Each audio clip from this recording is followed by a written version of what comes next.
Boy, oh boy, oh boy. We're back again. A lot of news in the gambling world. Everyone from home today. We got Tim's. We got to give the downtown, trendy, south of Charlotte apartment has to have, I'm sure it's named in some groups. We have to come with an above-board name in our group.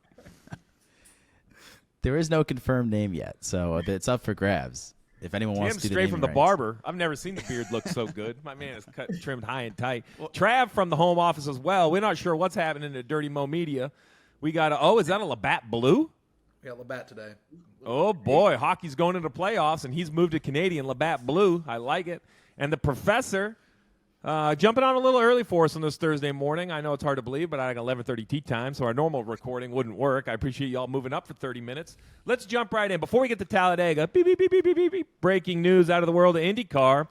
All of Team Penske, you're out of here. Thrown out after, and this is from a couple weeks ago. This is not the Long Beach Grand Prix. This is the first race of the season, right? Yeah, okay, a couple months ago. I'll give you that. So here's what happened. Somehow in warm-ups, let's go all the way back. IndyCar has this thing called push to pass. It's basically like turbo, like every video game you ever played. You press the button, you go faster. How they do it, who knows, but it's pretty badass in concept. But the rules say you can't have it on starts and restarts. Think about like Formula One. The DRS opens after a couple laps. You got to stay so close. The push to pass is supposed to open up after basically there's an alt start finish line. It doesn't matter. Here's the thing. There's certain times you can't use it. That's what you need to know. Penske, in warm-ups at Long Beach Grand Prix, somehow showed their hand to IndyCar, and IndyCar said, whoa, wait a second. They go back, they examine, they throw two finishers out, find the third finisher. All three Penske cars, don't forget, Roger Penske owns the series, yet they just threw his team out. Should be great. Thankful I'm not a manager there. That's an awkward conversation.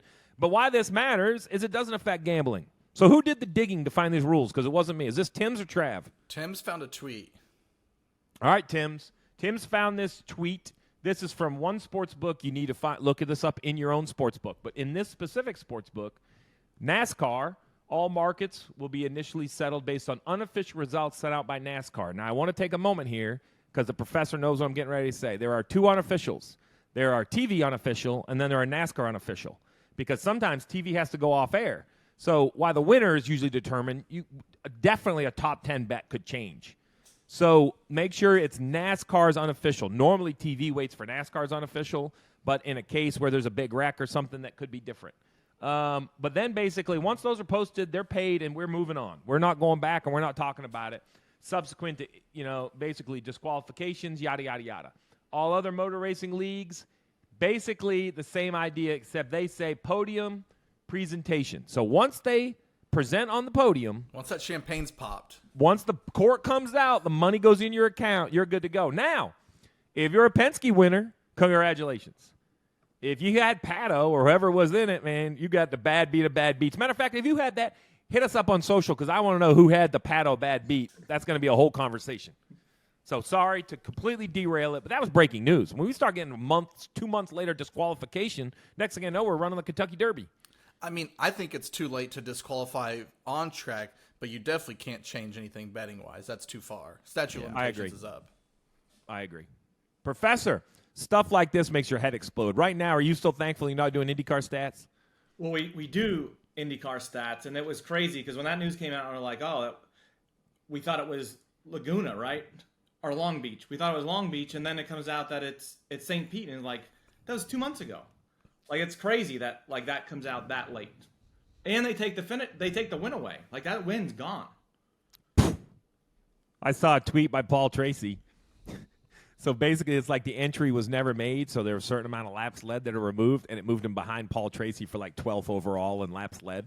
And I had to laugh. I'm like, Paul, I almost appreciated the tweet. He was like, they're behind me again because he knows they're going to pass him. So enough IndyCar.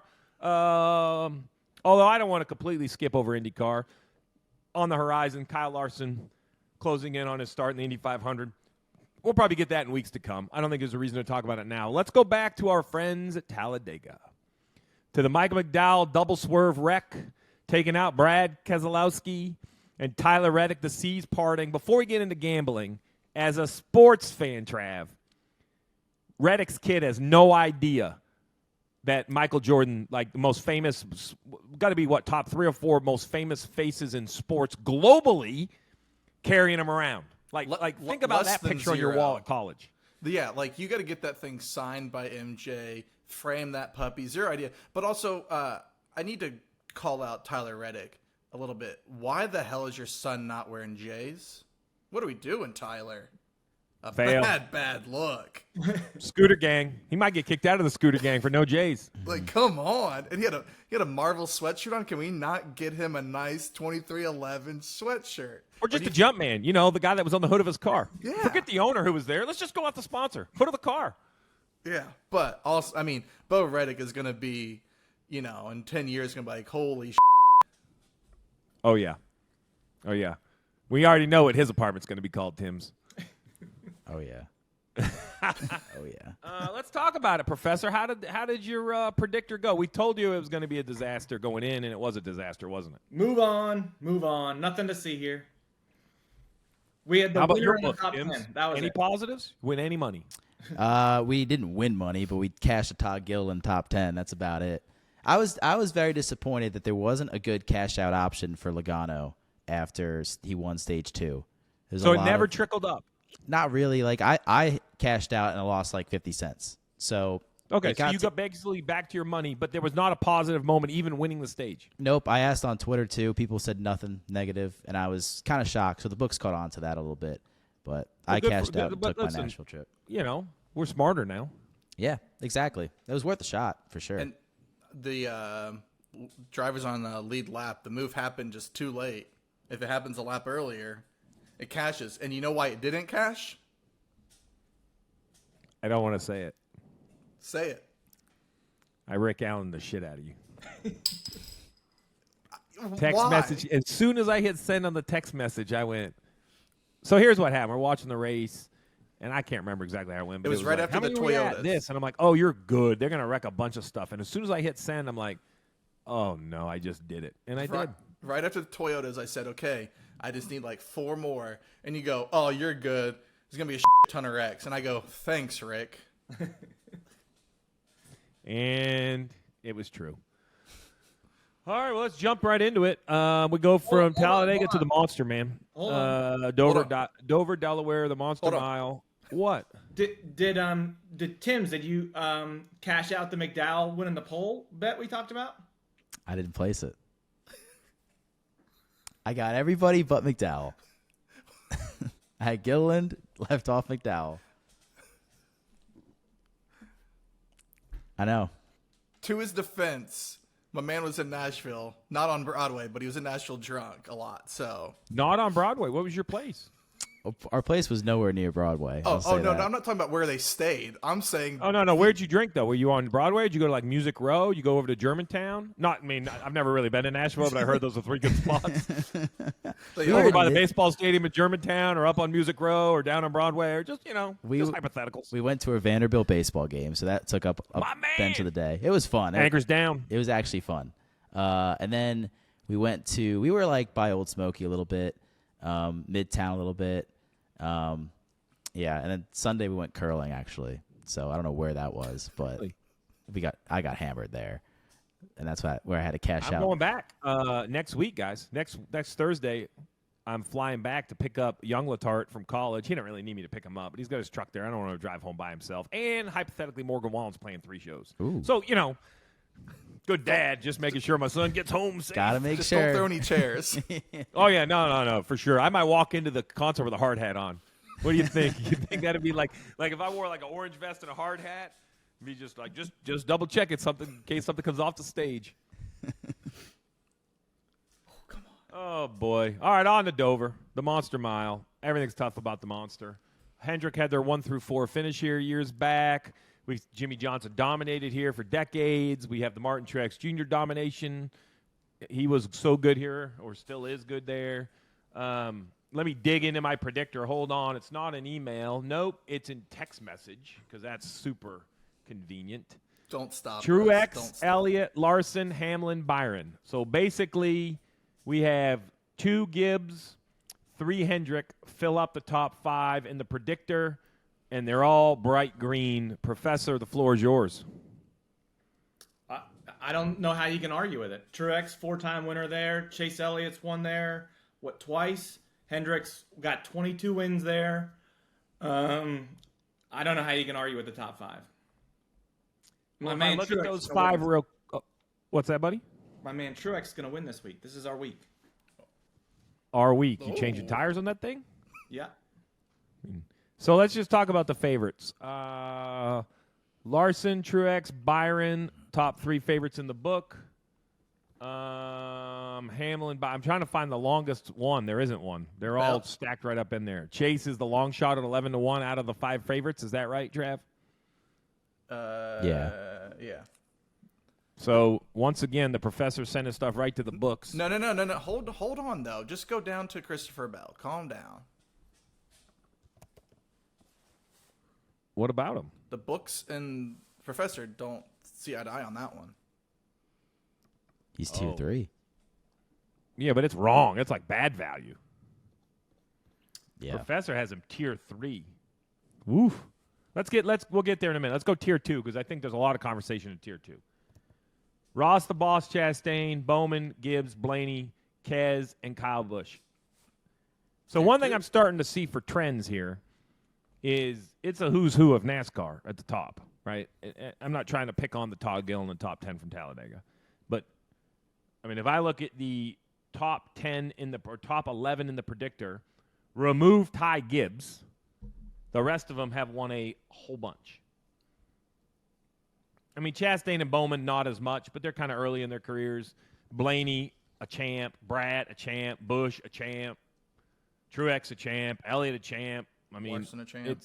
They're all stacked right in there. So there's nowhere to hide here, right, Professor? You better have your together. Not a lot of tricks. Yeah, no. I think this is a straightforward race. Like, who's good's going to be good here. It's just let's talk Chastain. This is the Chastain Bowman or the Chastain Larson wreck. Was that a year ago or 2 years ago? Last year, right?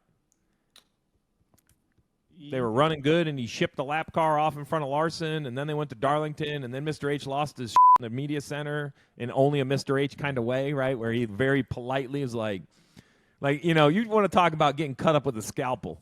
Man, he didn't even, doesn't raise his voice, has that little southern draw, freaking samurais your ass up at the same time. This is a race that everyone thought was the reason Chastain fell off last year, right? So it happened here. Then it went to Darlington, and they had another issue, and the comments came at Darlington. Okay. But I think the comments really precipitated from here because this is the one where he sent one of the Rick Ware cars off into the corner, and it picked Kyle Larson up. So I only say that because we expect him to run good. Let's talk Bowman, though. I want to talk Bowman because he's out there at 16-1 to win and had that injury last year, disappeared. But I feel like we're starting to see some more Bowman he's kind of popping around. He's starting to bubble a little percolation out of the 48. Yeah, I agree. And especially when you look at Dover, he's been top 5 in 5 of his last 6 starts here. He didn't race here last year because of that back injury. But then if you look, further this year, he was 5th at Talladega. He was 8th at Martinsville, 4th at Coda, 4th at Bristol. He's got Texas, he had an issue, but other than that, we've had good finishes out of him, which was Tim's 2-1 for a top 5. We talk a lot about top 10s. We don't normally talk top 5s. Are you any interest in a top 5? I do with him. I do, especially Hendrick here. Like you said, they finished 1 through 4 here not too long ago. So I think it's worth a sprinkle of a top 5. And if he's going to win, obviously the top 5 would cash too. I think he's the best value driver on the board here at 16-1 to win, and his top 5 odds, yeah. I think he's a play-on driver any way you can get him. Are you worried, though, at top 5, if he's there, he's going to push it and try to get that win? Not really. I don't necessarily think he's that kind of guy. I think he does accept, I got a 5th-place car today, I'm finishing 5th. I think he hasn't won a while, he needs to win. But if you're running 4th or 5th, I don't think he's pushing it too hard. If he's battling hard for the win, I almost rather him do that because I have him to win, too, And to your point, he's 10th in points right now, so he's sitting pretty good. Yeah. He doesn't need. Yeah, I think he would take the good run. And back to the conversation, while we did learn the Logano buyout didn't go up at 16-1. Bowman could run up front. You could just get a quick and I say quick. lap 200, you could get probably positive money. Because 16-1 is going to be a scary liability if he's up there leading bets. Yeah. And Steve, do you think the books operate different on a cash out here at Dover compared to Talladega, where it's unpredictable? And I would assume they do. I honestly don't have the experience to tell you they do or don't. Tim's is going to let us know this weekend. Yes, I will. But I do think that, leading laps at Dover moves you to a potential winner versus, say, a Talladega. I'm trying to find that. Kyle Busch has come back onto the professor's Tier 2 radar. He's up to a Tier 2. Yeah. Well, that was an insightful bit of information right there. You might as well fire our Kyle Busch bets after. Yeah. Should I make that the social clip this week? Yeah. I'll tell you, he knows how to get some clicks. What do you think, Russ? Yeah. Well, Yeah. He's not terrible there, but he's not great there either. So, he's... Whoa, back up. He's not a top 10 guy. He's outside the top 10. That's all I want to tell you. He's outside the top 10 on the Predictor. That's where he's going to finish. He's 11th on the Predictor. He's outside the top 10, Trav. If you look at his last, let's say, 7 or 8 starts there, he's basically averaged 11th. So I will say this, and I'm going to go ahead and say it. Something doesn't taste right in the RCR camp. They're just, I don't know how to say this any nicer than they're not good. They're not having a good year. They don't have good speed. They made a crew chief change. Didn't really seem to do anything so far on the 3. The 8 not only is running, he's just not as fast as I think he should be, and he just doesn't seem happy. I know it was coming off Talladega, but we're starting to get some more rough and grumbled Kyle Busch quotes in the media.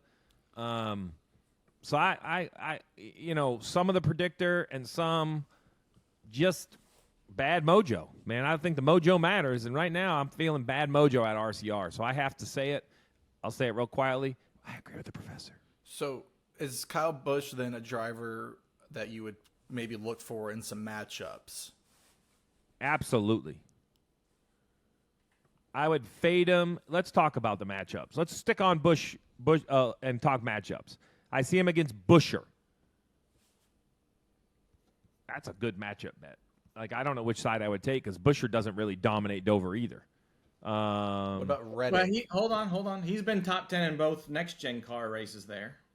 And he's great at Bristol, the NASCAR concrete track.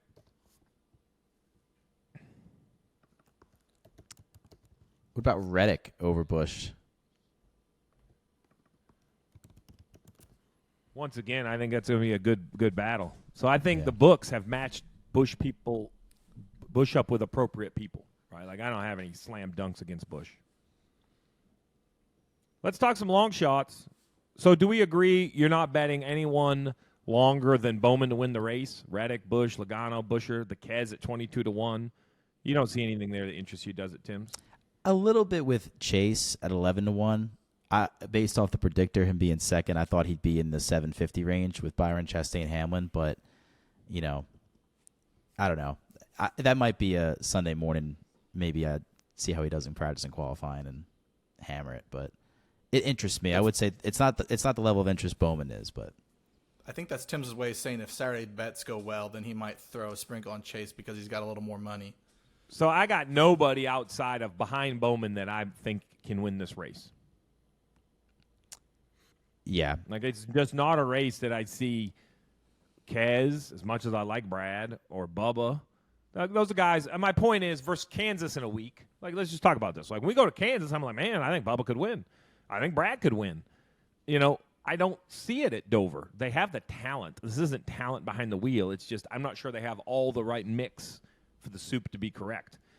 Because when you say, oh, sure they can, I'm like, okay, so if they're going to win, they're going to have to beat Truex, Larson, Elliott, Hamlin, Byron, Chastain, Bowman, and people are like, oh, yeah, maybe they can't. There's a lot of firepower at the front of this thing. And this has not been a Ford track either.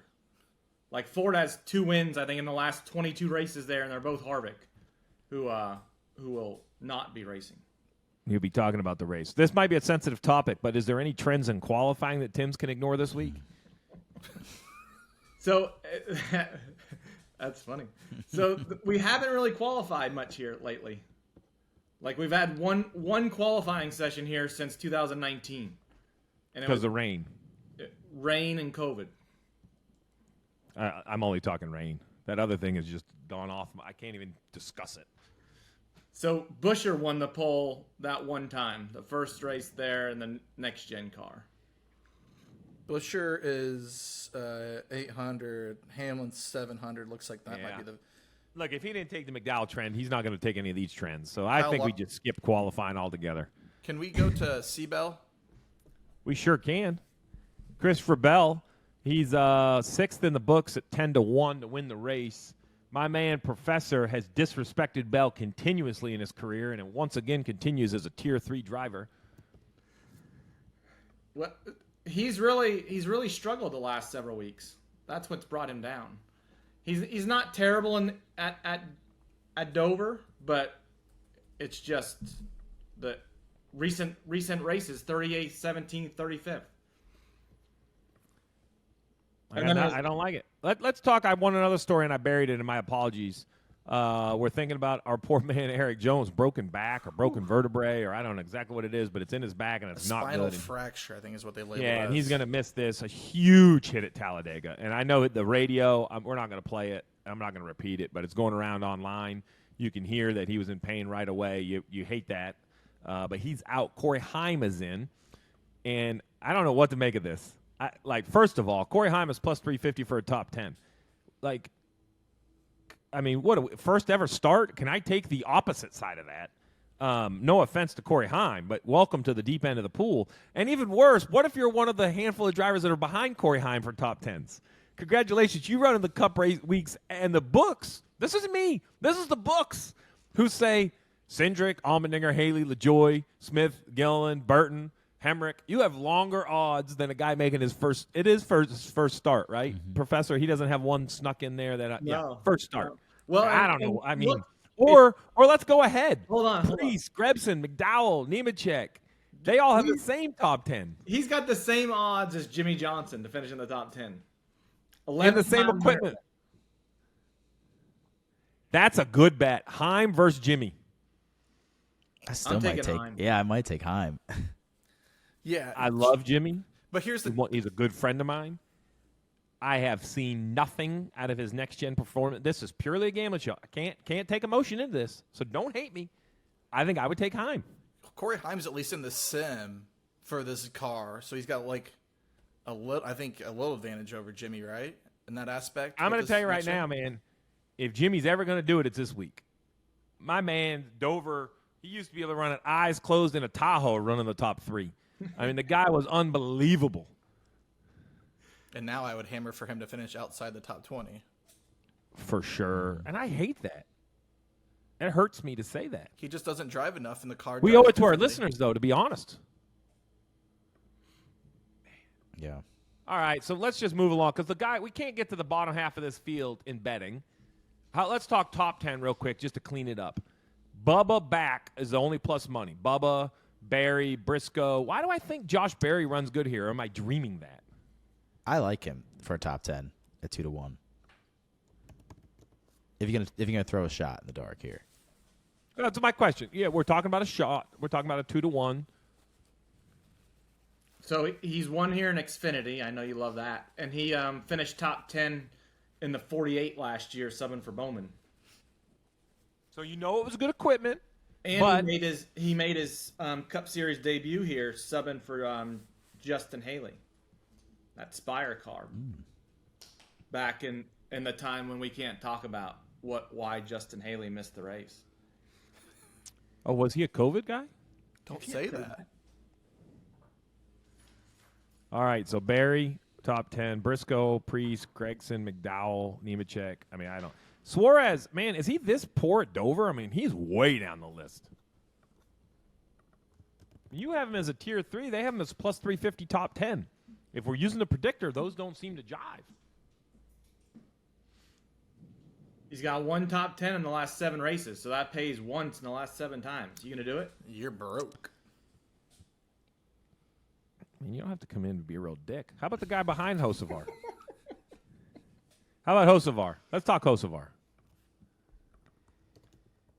I think this is a super long shot, no information situation right here. Yeah, he's started here once in trucks back in 2020. All right. I tried to get to one of these back guys, but I can't do it. Let's move along where we can have some more fun. What about Stenhouse? Matchups. Hang on. Wait, what about Stenhouse? You don't like Stenhouse? No? He's good here, but he sucked this year. Let's go ahead, Professor, since you're so cheery today. Why don't you talk some Stenhouse stats? Well, he was runner-up here in 2022 in the next-gen car for this team. Only took 25 minutes. But I'm not 25 minutes in a Tim question. What do you mean 25 minutes? We're working our way through it. What's he supposed to say? Hey, let's not talk Carl Larson. I got a Ricky Stenhouse top 10 bet.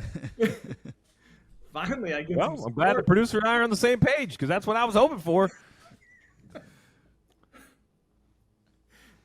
I will tell you this. Nah, I can't get there. Can't do it. I don't think he's had a top 10 There's this no way year. you're taking a Stenhouse top 10. No, I mean, he hasn't had a top 10 this year, but he was worth. I mean, he's finished really well here. I don't know where he finished last year. Are you getting paid on the side from the books just to fleece some more money out of these people? I think I'm. I think he did. I think he just got some credit. Wait, what is that? Is that? That sounds like credits getting put in his account for mentioning Stenhouse to try to get some people to take a flyer. This is not going to be an Austin. Now, after Dillon. we say that, the guy will go run fourth. I hope he does. I love Ricky. Yeah.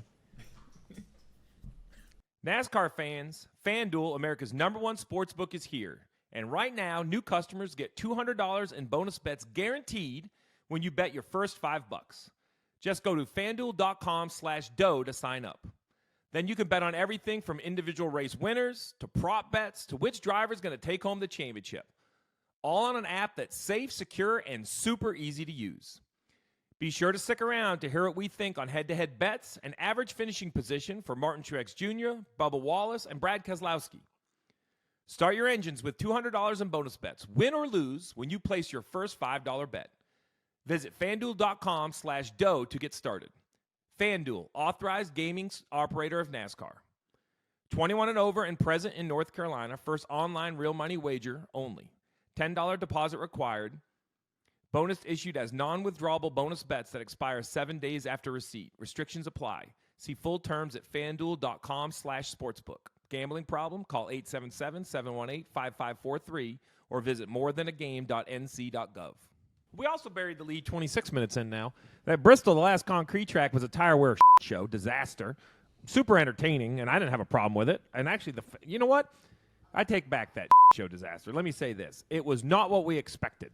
The fans supported it. The drivers supported it. I'm thankful they supported it because Goodyear missed it a little too soft, but I'd rather have that than having them ride around on hockey pucks. So good for Goodyear for taking a risk. I'm not going to say it was a disaster because that's a negative connotation to a partner of the sport that is trying, I think, harder than people give them credit for at times, of trying to come up with tires to make this better. So the question now going to Dover, a place where we've seen tires wear out. I don't expect to see Bristol, but it would not shock me if somebody moves up to the middle lane, the white concrete that hasn't been rubbered up yet, and wears a right rear or right front out. I don't know if they'll wear it out to failure, but tire wear could change somebody's day. What's the temperature going to be there this weekend? Beautiful. Because you going, Professor? I am. You going to get you some blue crabs? I wouldn't miss the Delmarva Peninsula trip. Because that's one of the theories was it wasn't the tire, it was the temperature. Yeah, there was a lot of theories, but the result was just chaos. All right, let's jump right into these. Do we have a matchup that anybody loves? Come on, Tims. Let's start at the top. Bowman, Chastain. Bowman, a dog to Chastain seems like a decent bet. That's not bad, yeah. Chastain's been super good here, though. Yeah. Super good? Like second and third in the last two races. Oh, he's going to be good. I mean, Remember when he sent Truex on the backstretch that time? Yeah. if you're going off of the model, I think Hamlin at minus 130 versus Bell is a potential play. Fact. True. I know this is going to be super unpopular, but I like Chase Elliott plus money against Kyle Larson. Also, I mean, Denny Yeah. called his shot on the podcast, said he's winning this weekend, so minus 130. Where's the one I had? Professor, when I was talking, Elliott Larson, that was like, well, I was waiting for you to come in with some great stats to tell me I wasn't crazy. Oh no, I would take that Elliott bet because of the plus money. So here's how I look at this. I had Elliott and Larson and Bowman and Chastain heads ups. Follow me. Looking at the predictor, looking at their numbers. So when I say I like a bet, I'm not saying I think Bowman's going to outrun Chastain for sure. What I'm saying is I believe Bowman and Chastain should have both been minus money closer to heads up. Bowman's plus money. So this is purely a math conversation here, right? Yeah. Tim's like, we're not betting with our heart here. We're saying that Bowman and Chastain are in the same group in the predictor. Chastain's been good recently. Bowman was injured. There's a lot of storylines behind it. I think they should be heads up. Bowman's plus money. I would take plus money. Elliott and Larson, most tracks, I would say it's Larson over Elliott. Elliott has come back. He had a great win. He looks like he's back to kind of feeling snazzy. This is a place that he runs really, really well at. I think those two should be closer to heads up.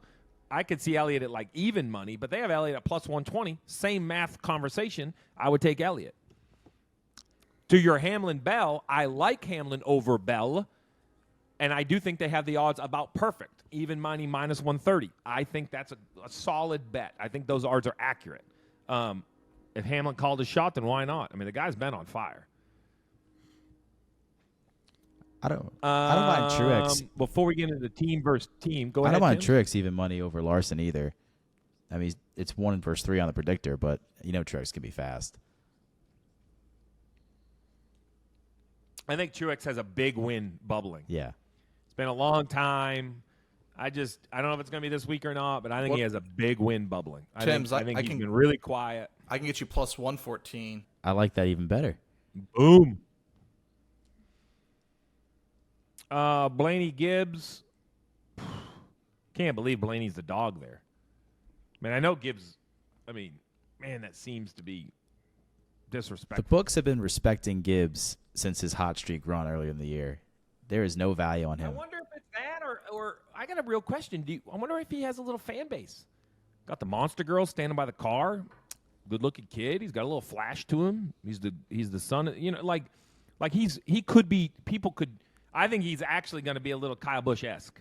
I think through his career, he is going to either be someone you hate or someone you love. I don't believe he's going to be non-existent when he starts winning races. I think when he starts winning, he has this persona that's very interesting. I don't think he tries to be brash, but his delivery at times can seem brash.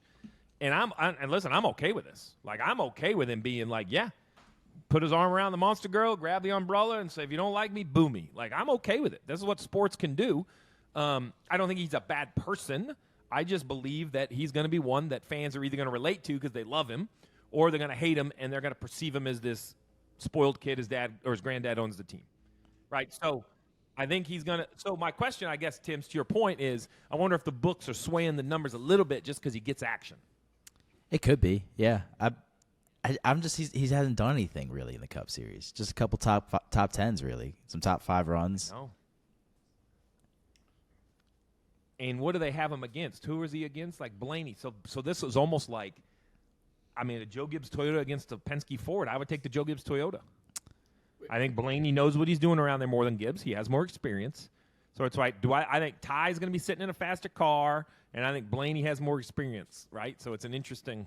What about heads up to Chase Elliott? Oh, it's Chase Elliott all day. Like, if you don't take that bet, then what are we even on here talking about? Well, it's out there. Chase Elliott against Ty Gibbs, Chase Elliott all day. He might lose that bet, but that's a bet. That's a bet you have to take. What about heads up Bowman versus Keselowski? Same thing. Bowman all day over Keselowski. I got a couple bets on the team versus team I want to have a discussion. HMS versus Joe Gibbs Racing, I'm skipping that because that's going to take a win. SHR versus RCR, I think I have to take SHR. So listen, let's just say it. You're betting all of SHR against Kyle Busch. 4 versus 1. Not Austin Dillon? Come on. He's dead to you. Guy, yeah. Texas mother.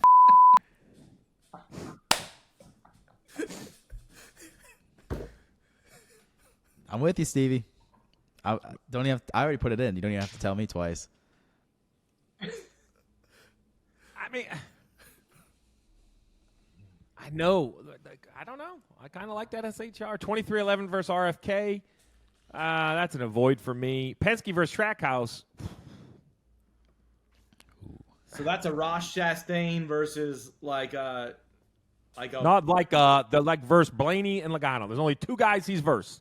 Let's just be honest. And Cindric is Logano- not going to run inside the top 12. Logano struggled here too. He's never won here. Remember last year? Wasn't it last year he qualified good and he sank like he was catfishing, man? That sinker went to the bottom.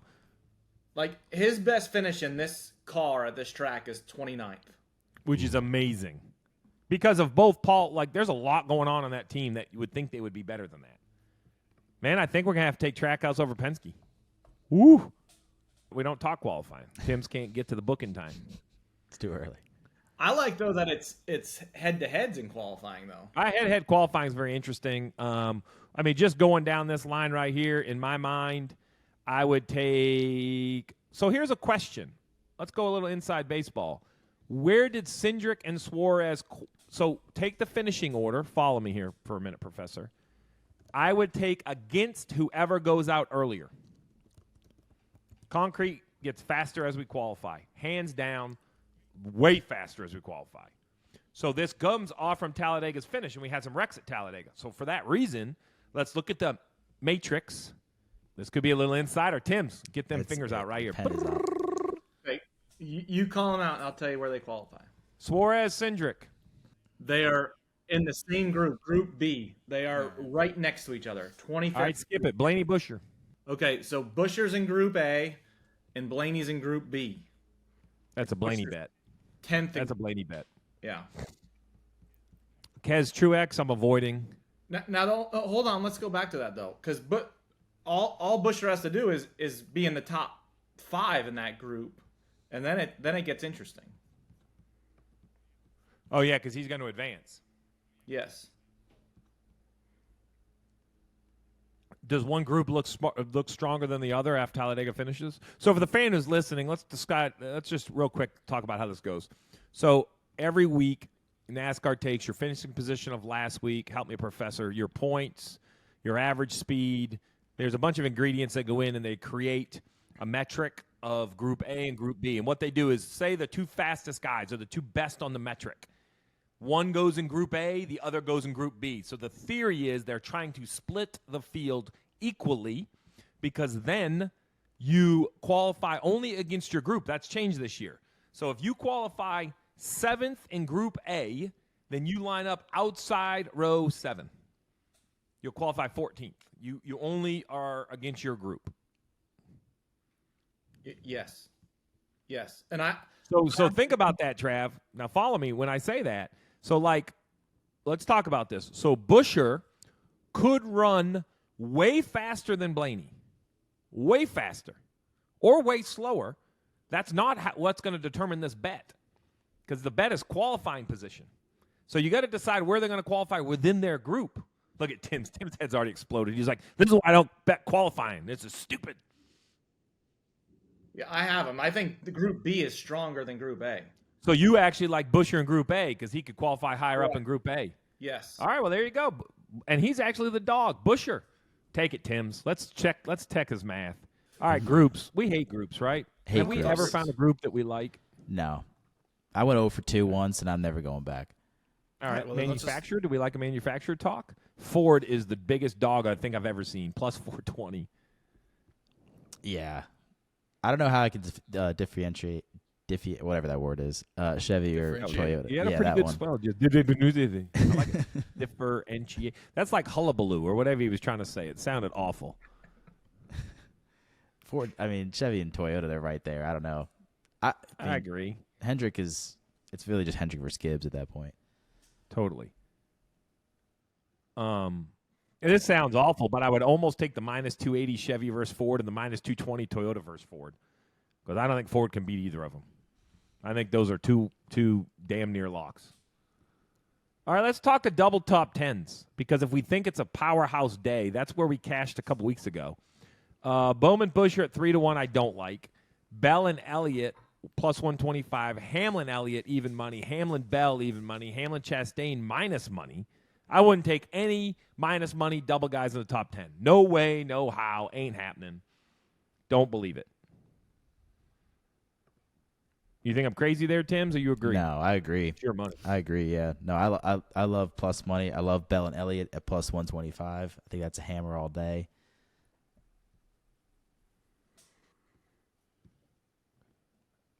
I'm going down. There's 3 in the top 10. So here's the other thing: is I don't like Larson in these because man, he's like really good or not in the top 10. Mm-hmm. So if I take Larson out of it and I say Truex, Hamlin, Chastain, Truex, Hamlin, Byron, or Truex, Chastain, Byron, I like the Truex, Hamlin, Byron. Although Hamlin seems a little snake bit at times, I like Truex, Hamlin, and Byron. Yeah, to back up what you're saying, Stevie, he's finished in his 15 starts at Dover. He's finished either 12th or better or 25th or worse. Yeah. Am I crazy that I don't like Chastain Chastain in any of those either? Because I feel like if he's either going to be up there, I know he's finished second and third, but I feel like he's like a Larson where he won't he'll wreck trying to win. Or he'll wreck a person that you have in your group for top 10s. Yeah. He'll wreck Truex or whatever. Well, so it's Truex, Hamlin, and Byron. If you take those 3, Truex is as cool a customer as they come. Byron is turning a little bit into the Truex. He's just there all the time, cool customer. Hamlin, I know he junked it at Texas going for the win, but as long as he doesn't do anything silly like that, I think he would be right there. Oh, let's get to the props we love to talk about. Drivers to lead a lap. Over 7.5. 7.5. And that's a favorite. It's been 8 and 10 in the next gen car. So it would say, 7.5 doesn't seem like a lot of drivers. We have had like 5 and 6 though recently. Drivers on lead lap at finish. 15.5 is the number, kids. 15.5. I bet you the number's going to come in at like 15. I'm taking the over. I think the field is more competitive than ever. I think that this number in general is fair for Dover because some guy can go on a torrid pace. But I think there's multiple ways you can do this. If you have a caution-filled race, Tims, you're going to get a bunch of waiver rounds. And I just think this isn't about the front guys. The front guys aren't any faster than they've ever been. They've been fast. Like whoever's leading the race is fast. Let's talk about the back. Right? I think who are you talking about lead lap trending cars, right? All right, so this comes down to the mid-pack guys, 15.5 in the lead lap. Professor, tell us the numbers. Give me something great. You're going to tell me the average is like 16.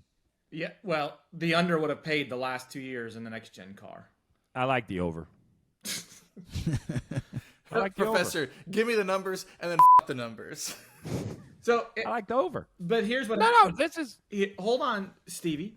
What happens here is one guy gets really good and goes out there and laps a crap ton of people. And then I know that because I was the guy getting lapped for 10 years.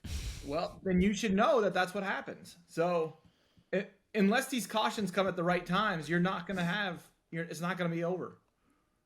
Not completing 200 laps. I am taking the under at plus 110 with follow me. Just stick with me here. Corey Heim making his first start. Jimmie Johnson struggled. Kaz Grala is in the field. Wouldn't you take the over then?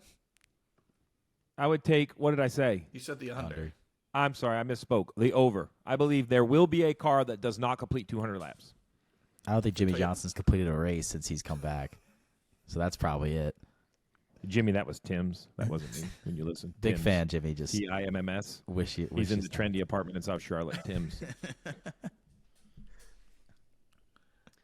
I like the over. To one of your favorite prop bets is back, Steve. I see it. Win stage 1 in the race or win stage 2 in the race. I love win stage 1 in the race. Love it. Really? Yep. Okay. It's happened 3 times. He'll listen to that stat now. Stage 2 in the race has happened 4 times. Ooh. This track's been swept 3 times. That's what I wish we had was a bet to sweep them all, but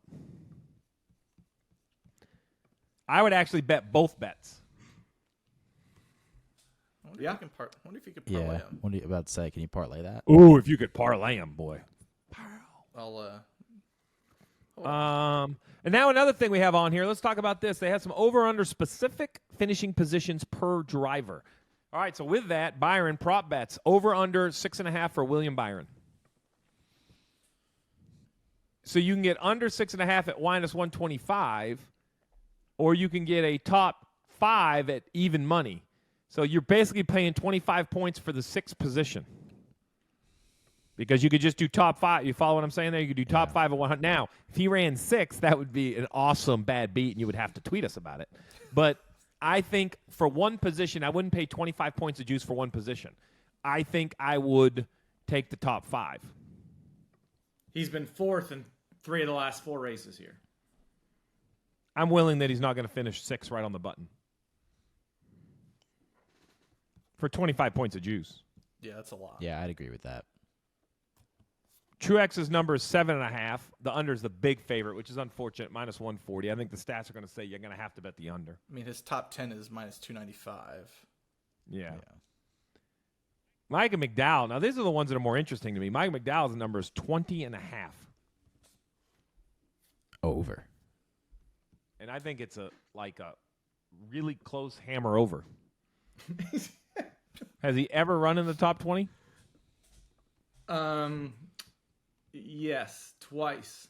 Well, 3 times. 3 times. Out of how many? 23. Okay. I don't mean to be ugly, guys, but let's just talk next gen specific. One was in the next gen car. That's what I was just gonna say. So I'm taking the over.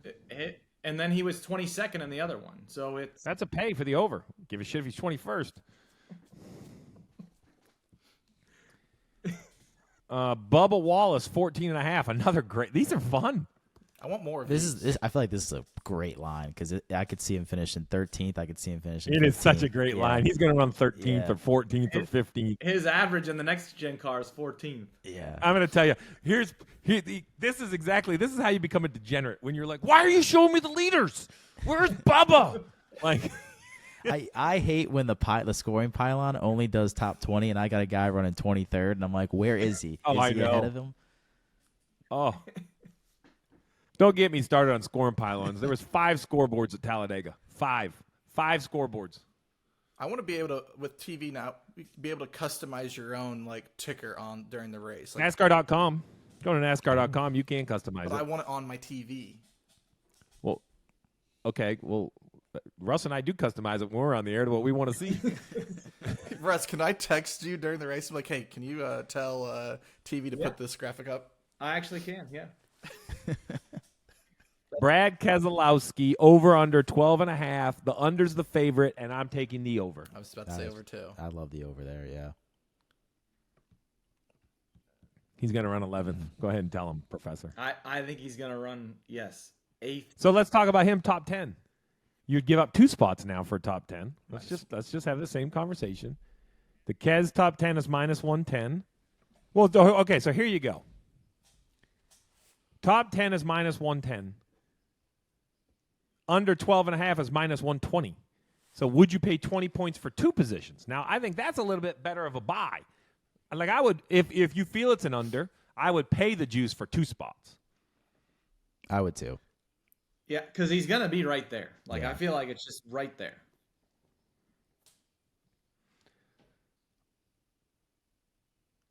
These are fun. I wish they had them I for every think over. driver. They are fun, right? Yeah. I like If it. they had it for every driver, you'd be a disaster. This is all I would bet. You'd be like, I need Bell to pass Dillon, but not pass Bubba. I need Bubba to not get past Hamlin, but you would like. This would be crazy. It's like when I had the over-unders in all those basketball games. I was about to say I need that. him to get fouled, but only make 1 free throw. That's what I'm looking for. Imagine being in the sports book, having that happen, and you're just, I would love it. Well, I don't have a whole lot more for you. I'd love to tell you I do, but it's Dover NASCAR weekend. We got Xfinity. We got some Cup action. It should be a blast. Monster Mile. Weather looks great. So tune in on Sunday and check it out. Get all your bets in and may all your bets pay off.